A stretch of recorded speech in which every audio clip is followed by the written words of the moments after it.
In the book of Galatians, Paul mentions 9 different traits that mark the fruit produced by the Holy Spirit, those virtues and values that pop up in our lives. That's what the fruit means. And those 9 things are love, joy, peace, patience, kindness, generosity, faithfulness, gentleness, and self-control. Those virtues are not automatic downloads that we get at our baptism and that spring forth fully formed from our newly Christian selves. We have to nurture them and grow them over a lifetime. They're seeds, and we grow them, and they take work to produce. Now, I have no idea whether Paul intended his list to have any kind of internal order to it. But I do think that the first one, love, and the last one, self-control, are fitting bookends to the list. And so that's where I want to focus today. Love comes first. The Bible tells us that love isn't just what God does, it's what God is. Love is the fertile soil in which the fruit of the Spirit grows. It's the sun, it's the air, it's the nutrients, it's the water, it's the everything. It takes God to grow the fruit, and the nature of God is love. None of the fruit on Paul's list will manifest without love. That's the necessary ingredient for all of it. And the backstop on the other end is self-control, sometimes translated as temperance, which is simply the ability to do and say the things that we actually want to do and say. Paul admits his own struggles with that in Romans 7, verse 15, where he says, "I do not understand my own actions, for I do not do what I want, but I do the very thing that I hate." If we're honest, we can all relate to that. By itself, self-control is neutral, since what we want to do or say can just as easily be cruel and self-serving as it might be kind and generous. There's a reason why villains are often described as cold and calculating. Their evil is carefully controlled to achieve maximum effect, often plotted over years of discipline and training. Self-control can be put to honorable or dishonorable ends. And that's why I think it comes last on Paul's list. The ability to temper our passions and act in accordance with our values is necessary to every other virtue that Paul lists. But he wants to be sure that we know which values represent the God revealed to us in Jesus, so that we don't end up training ourselves for the wrong things. But even though it's listed last, I want to focus on self-control now because it's a huge topic, and it no doubt will crop up across the weeks as we talk about all the others. But I also want to narrow the focus of self-control this week to what I believe is the most important part of ourselves to master, which is our speech. The book of James tells us in chapter 3, verse 2 that, quote, "Anyone who makes no mistakes in speaking is perfect, able to keep the whole body in check with a bridle." In other words, James believes that our speech is the single most important tool in determining behavior. Control your speech, James says, and you can control your entire body. Now, mix in Jesus in Matthew 15, verse 18. Jesus says, "What comes out of the mouth proceeds from the heart." You put those two things together and you have the biblical process laid out. All of our actions, helpful or hurtful, start in our hearts, at our emotional core. From there, the things in our hearts find their way into our speech, And once they've been spoken and let loose in the world, they grow in power, magnified every time the speech is repeated, until eventually they're embodied in action. You also heard that message in the verses from Proverbs read earlier in the service. It's all the biblical version of loose lips sink ships. But those are all small segments of a very large set of texts in the Bible. Are there larger biblical themes that would support using those texts to make that interpretation? I'm glad you asked. I would like to call to the stand the first chapter of Genesis and the first chapter of John's Gospel. The very first story we get in the Bible is literally God speaking the world into existence. God said, and there was. God said, let there be light, and there was light. God said, and there was, every day, every day, every day, for 7 days, or 6 days, and then the day of rest. And there you have the whole world. God does nothing but speak, and everything is created from that. Now, jumping to the New Testament, the first chapter of John identifies Jesus as the eternal creative Word that was there with God from the beginning, that then became flesh and lived among us.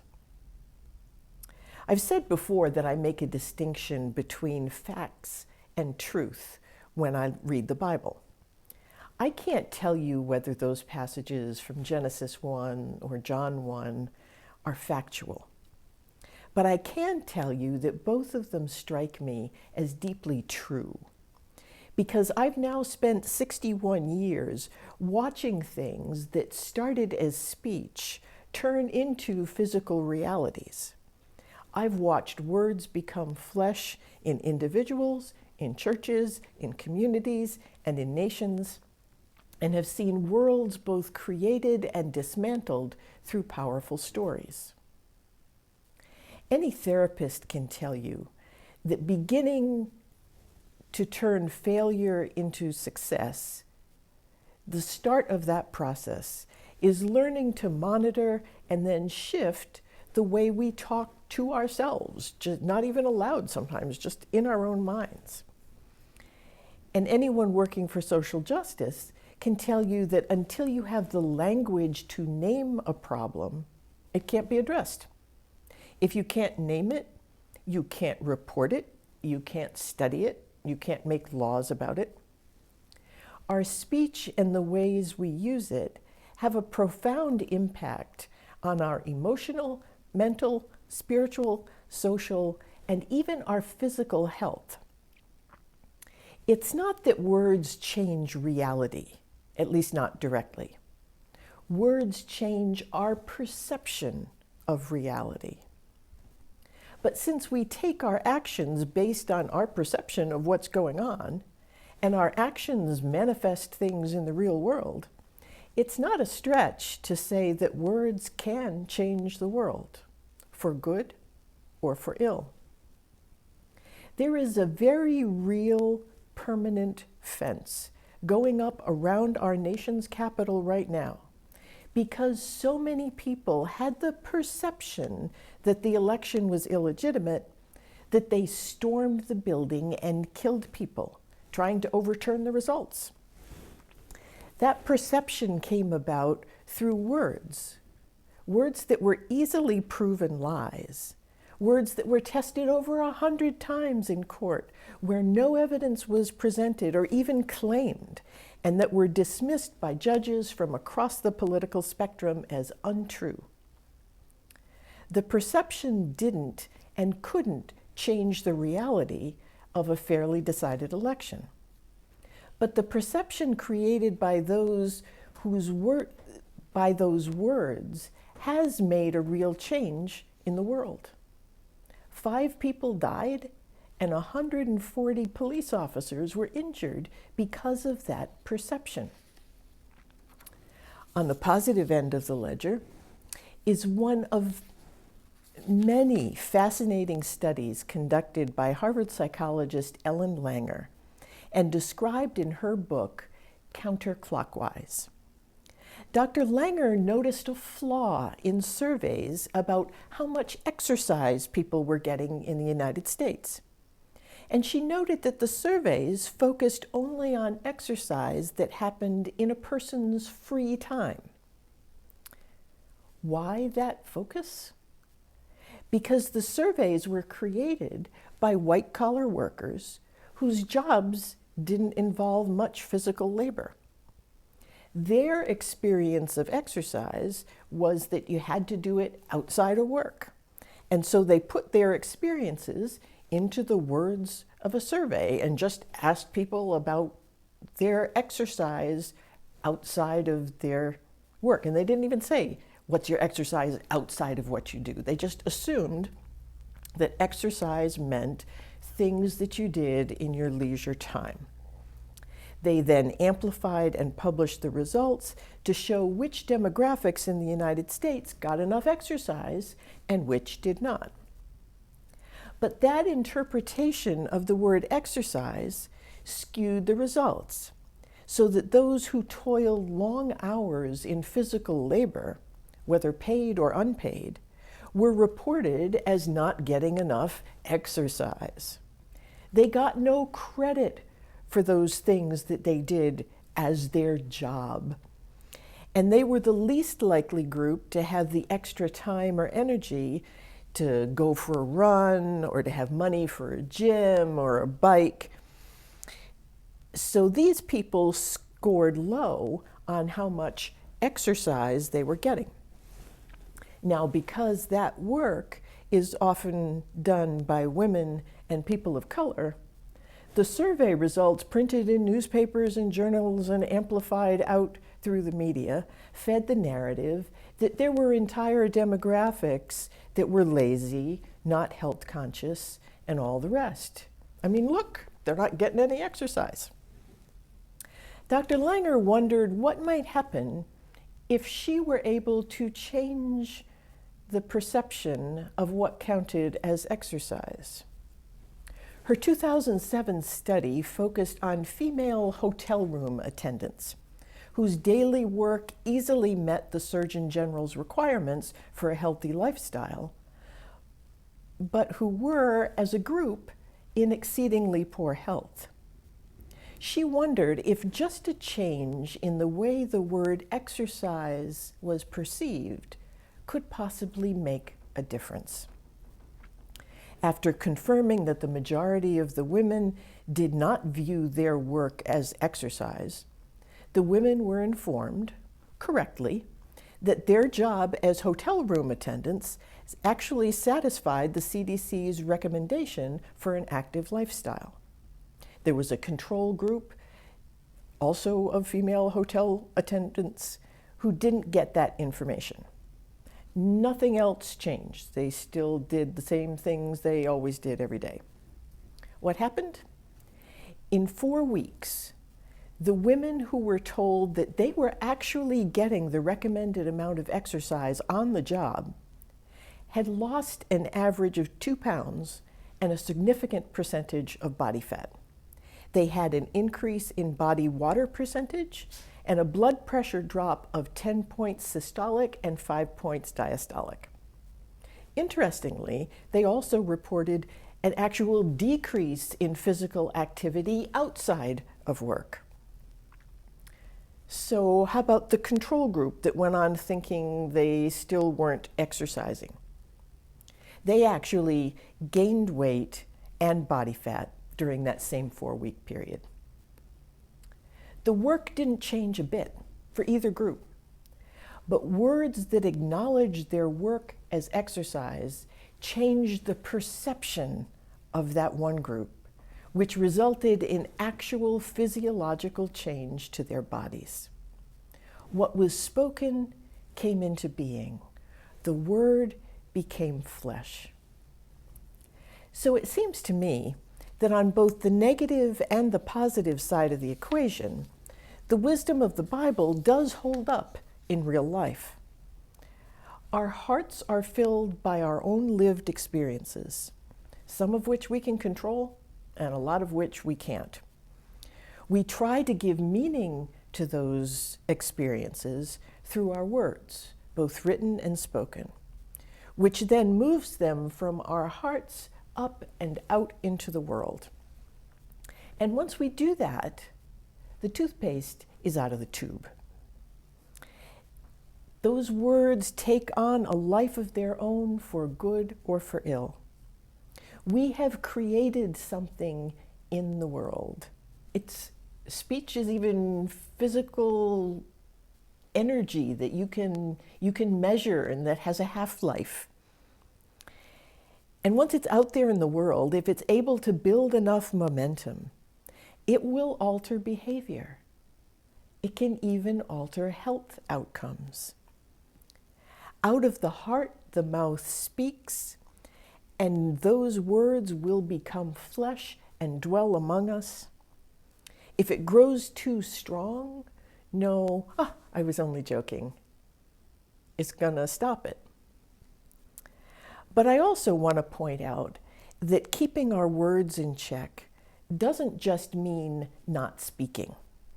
As the Reverend Dr. Martin Luther King Jr. reminded us in his letter from a Birmingham jail that we read a couple of weeks ago, remaining silent in the face of injustice can cut deeper than the injustice itself.